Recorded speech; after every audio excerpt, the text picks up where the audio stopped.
Good morning, friends, students, and everyone.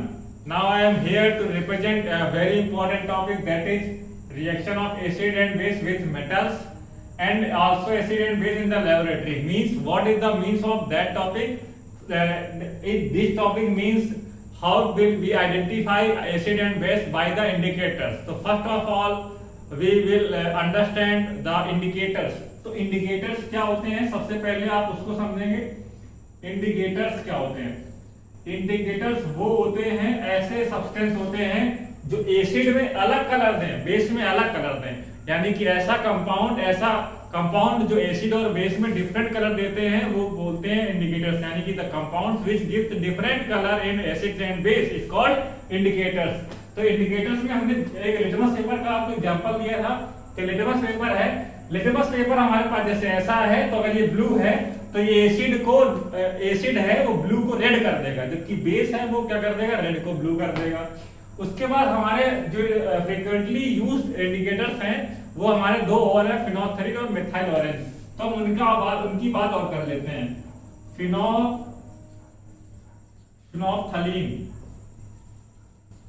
और दूसरा है मिथाइल ऑरेंज। सबसे पहले इनका एसिड और बेस में कलर जान लेते हैं क्या होगा। उसके पहले ये समझ लें कि फिनोल्फ्थालीन और मिथाइल ऑरेंज में कलर कैसा होता है। फिनोल्फ्थालीन का खुद जो होता है वो कलर ही नहीं होता है, कलरलेस होता है। और मिथाइल ऑरेंज का इसके नेम में लिखा हुआ है, इसका कलर कैसा है, ऑरेंज कलर है। इसलिए इसका कलर कैसा होता है, ऑरेंज कलर होता है। जब भी इसको एसिड में डालते हैं तो एसिड में डालने से फिनोल्फ्थालीन का कोई इफेक्ट नहीं पड़ता, इसलिए सॉल्यूशन हमारा कैसा मिलता है, कलरलेस मिलता है। लेकिन फिनोल्फ्थालीन को जैसे ही बेस में डालेंगे आप 1 ड्रॉप, तो उसका कलर बढ़िया सा हो जाएगा, सुनहरा पिंक कलर का। उसी तरह से मिथाइल ऑरेंज को अगर बेस में डालेंगे आप तो येलो कलर का हो जाएगा, लेकिन अगर एसिड में डालना है तो रेड कलर हो जाएगा। तो इस तरह से इसका कलर हो जाता है। तो इस तरह से लेबोरेटरी में अगर हमारे पास लिटमस पेपर नहीं है और एक कोई इंडिकेटर है, जैसे कि फिनोल्फ्थालीन वगैरह बताया और मिथाइल ऑरेंज बताया, तो उसका यूज हम इस तरह से करते हैं।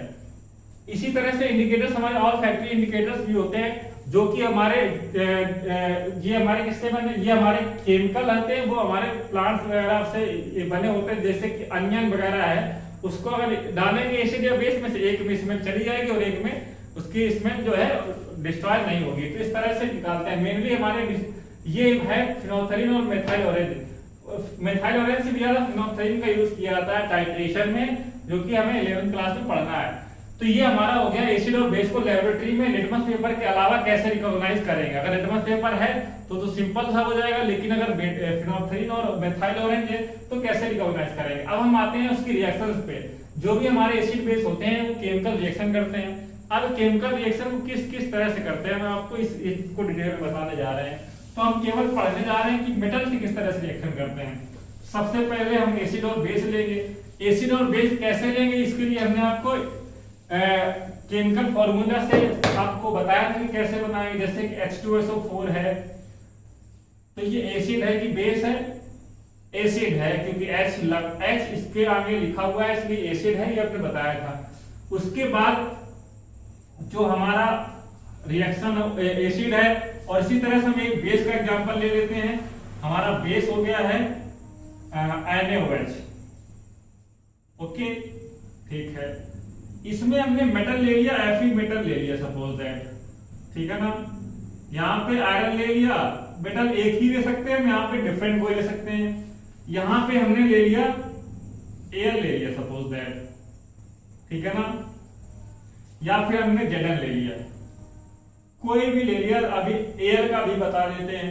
तो जब ये ले लिया तो इसके पहले आप याद रखेंगे कि अगर मेटल है और एसिड है तो हमें क्या मिलेगा, हमें मिलेगा सॉल्ट, ऊपर लिख दे रहे हैं, और हाइड्रोजन गैस मिलेगी। कौन सी गैस मिलेगी, हाइड्रोजन गैस रिलीज होगी। तो सॉल्ट क्या बनेगा, देखिए Fe है, SO4 है, FeSO4 हो गया। ये फर्स्ट चैप्टर में हमने डिस्प्लेसमेंट रिएक्शन के टाइप में पढ़ी है, तो ये प्लस H2 हो गया। इसी तरह से जो हमारी ये रिएक्शन है, तो ये रिएक्शन जो है हमारी स्पेशल टाइप की रिएक्शन है, इसलिए इसमें Na2 ZnO2 10th क्लास में 2 ही या 3 रिएक्शन ऐसी हैं जो कि इसमें स्पेशल टाइप का कंपाउंड बन जाता है। बाकी सब नॉर्मल रिएक्शन है, या तो 1 को 4 से करते हैं अगर 4 होते हैं, नहीं तो 1 2 3 इस तरह से करते हैं।